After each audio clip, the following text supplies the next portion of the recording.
요즘 우리 사회를 두렵게 만드는 화두는 단연코 AI일 거예요.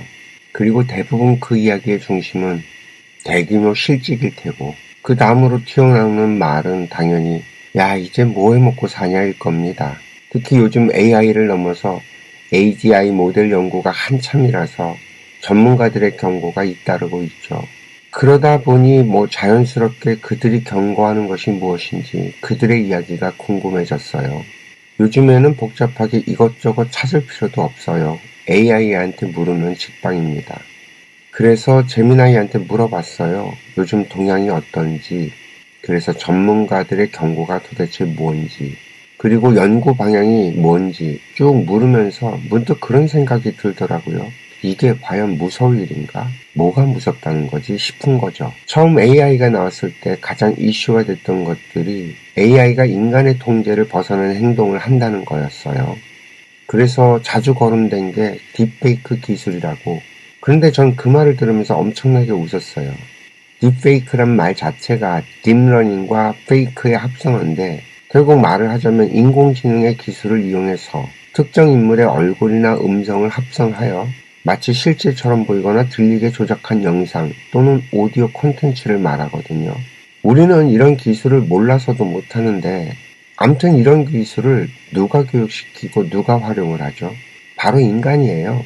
이 AI 기술은요, 선악이 없는 그 자체로는 중립적인 기술입니다. 이건 제가 돈 이야기를 할 때도 똑같이 설명을 하는 건데요. 돈도 선악이 없어요. 그걸 사용하는 인간에게 달려 있다는 거죠. AI도 마찬가지예요. 누가 AI에게 학습을 시키고 사용하냐면 결국 인간이 학습시키고 인간이 사용을 한다는 거죠. 그리고 학습을 하게 되는 내용조차도 결국엔 인간이에요. 인간이 하는 모든 것들을 학습해서 작동하게 되어 있다는 거죠. 그럼 이게 인간을 정화시켜야 할 문제지 AI를 어떻게 해야 할 문제는 아니라는 답이 됩니다. 이해가 좀 되셨을까요? 저는 AI, 특히 AGI, 이걸 범용인공지능이라고 그러는데, 이 AGI의 등장에 대해서 너무나 큰 두려움을 가지고 있다는 생각이 들었어요. 심지어는 이 분야 최고 권위자들조차 AI가 인류의 생존을 위협할 실존적 위험을 가져올 것이라고 경고를 하더라고요. 그런데 저는 여러분께 묻고 싶어요. 정말 우리가 두려워야 할 것이 AI일까요? 그동안 우리들이 나눈 대화들이 헛되지 않았다면 AI에 대한 공포는 우리가 잘못된 곳을 바라보고 있기 때문에 생기는 착각일 뿐이라는 결론이 나옵니다. AI는요, 우연히 만든 필연, 즉 자연의 결과물입니다. 오늘은 이 이야기를 드리려고 합니다. 오늘 이야기를 잘 들으시면 아마 어디 가셔서 사람들이 AI 이야기를 할 때 정말 한방귀 끼시면서 마음껏 잘난 척 하실 수 있을 거예요. 이 AI가 만들어지게 된 과정을 살펴보면 참 재미있어요. 이 자연은 늘 인간의 의도와 목적 같은 걸 뛰어넘는 일을 벌입니다. 현재 우리가 쓰는 거의 모든 기술은 왜 그런지 완벽하게 이해가 되기도 전에 어쩌다 보니 작동이 되는 기능을 통해서 진화해 왔습니다. 인간이 전기를 알게 된 건 좀 오래됐어요. 벌써 고대 그리스 철학자 탈레스가 호박을 가지고 놀다가 우연처럼 정전기 현상을 발견했다는 기록이 있으니까요. 그러다가 우연처럼 전자기 유도 현상을 발견합니다. 발전기의 시작이었죠. 그렇지만 이 발전기를 어떻게 어떤 식으로 사용해야 되는지 전혀 다른 곳에서 시작이 됩니다. 바로 에디슨의 출현이죠. 에디슨은 도시의 밤 풍경을 바꾸고 싶어 했어요. 당시 도시는요, 가스등이나 촛불에 의존을 했었는데 이것들이 비교적 어둡고 불도 자주 나고 또 유독가스를 배출하는 등 위험하기도 했고요. 무엇보다도 비용이 비쌌어요. 그래서 이 청년의 꿈은 전구를 발명하게 만듭니다. 그러나 아무리 전구가 있어도 전기가 공급되지 않으면 아무 소용이 없는 일이었죠. 그래서 그 패러데이가 발견한 전자기 유도 현상을 이용해서 발전소에서부터 전선, 스위치, 퓨즈까지 전기를 공급하는 전체 시스템을 처음부터 끝까지 설계하고 구현을 해냅니다. 우리들의 지구별이 요한계시록과 노스트라다무스에서 예언한 불바다의 지옥으로 변하게 되는 순간이었던 거죠. 웃자고 한 소리입니다. 그 에디슨 얘기를 하니까 또 생각나는 이야기가 하나 있습니다. 에디슨과 테슬라의 전쟁. 처음 전기를 만들어서 사용한 에디슨은 직류를 고집했는데 문제는 이 직류로는 도무지 장거리 이동이 불가능했다는 거죠. 이 전기를 장거리로 이동시키는 데는 교류밖에 답이 없었던 거예요. 그때 등장한 인물이 테슬라입니다. 처음에는 이 테슬라를 영입했지만 결국 둘은 의견 차이 때문에 테슬라는 에디슨에게 팽을 당하고 말죠. 그렇게 다시 테슬라는 웨스팅하우스라는 곳과 합작을 하지만 에디슨과의 경쟁에서 궁지에 몰리면서 테슬라는 자신의 허로열티를 포기하게 되죠. 참 그러고 보면 에디슨은 단순한 과학자 기술자가 아니에요. 어마무지한 사업가죠. 테슬라는 결국 초라한 말년을 보냅니다. 에디슨과는 상대적 결과죠. 왜냐하면 에디슨도 결국엔 테슬라의 교류를 받아들였거든요. 제가 늘 얘기하지만 각자 저마다의 재주가 달라서 각자 자기가 맡은 역할을 잘하는 게 인생을 잘 사는 거라고 하잖아요. 이 사업가와 연구가는 정말 완전히 다른 영역이에요.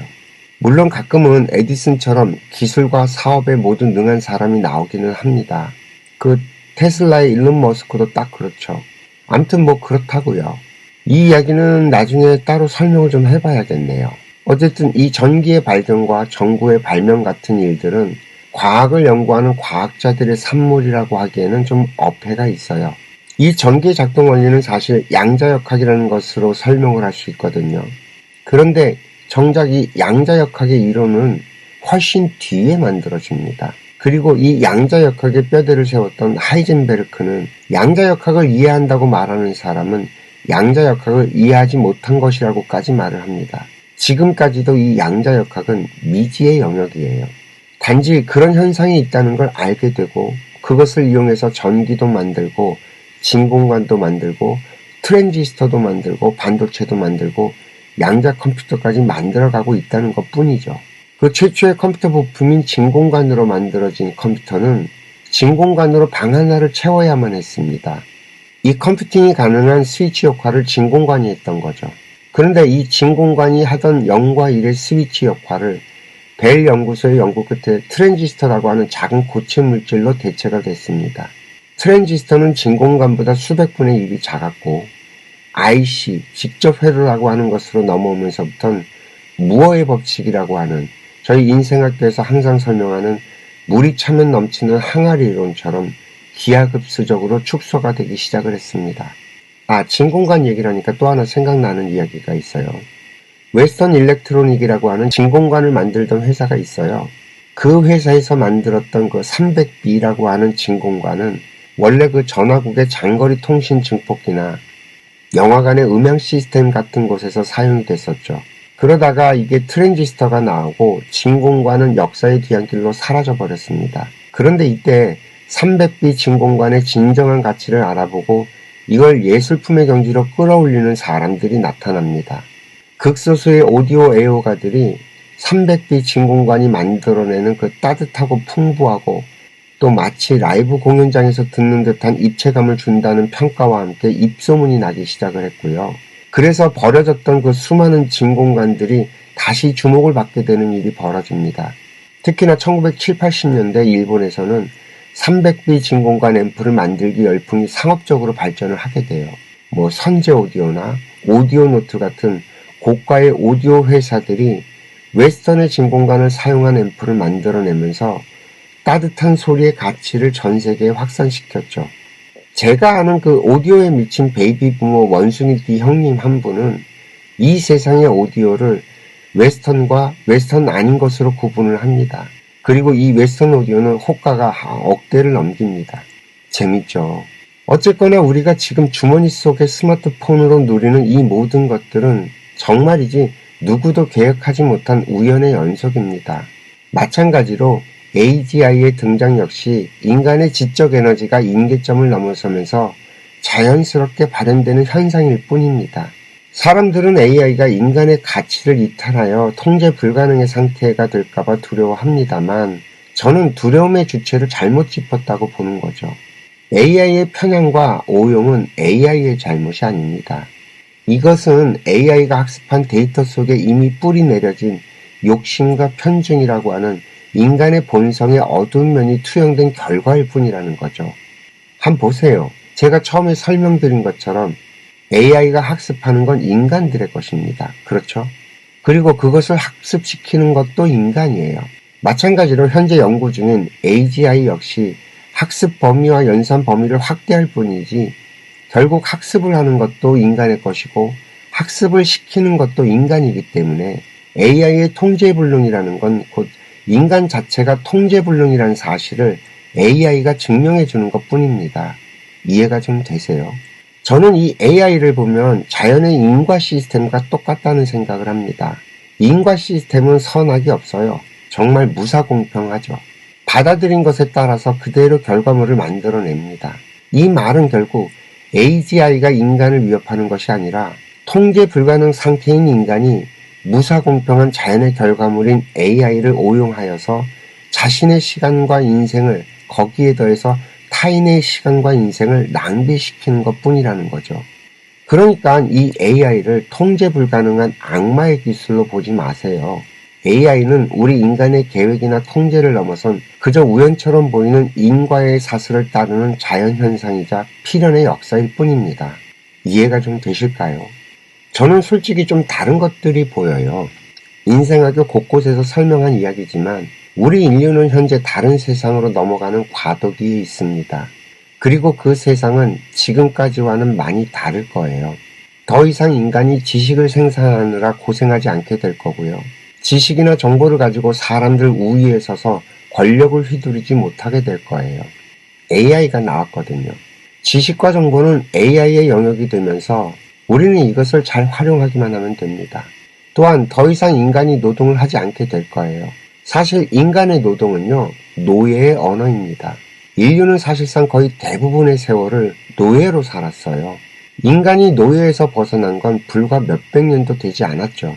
이 노예를 벗어나면서 인간은 자유인이 되었고 동시에 교육의 기회를 얻었습니다. 인간이 자유인으로 살기 위해선 두 가지 조건이 필요로 하죠. 첫 번째는 교육입니다. 뭘 좀 알아야 스스로 생각해서 스스로 살아내죠. 두 번째가 먹고 사는 문제에서 벗어나는 겁니다. 먹고 사는 문제를 해결하는 일이 바로 노동이고 과거에는 이 먹고 사는 일의 전부를 노예들이 담당을 했었습니다. 따라서 아직까지 모든 인류가 노예에서 벗어난 게 아니라는 말입니다. 우리 인류가 먹고 살만해진 건 정말 더 얼마 되지 않는 일이에요. 우리 대한민국만 봐도요.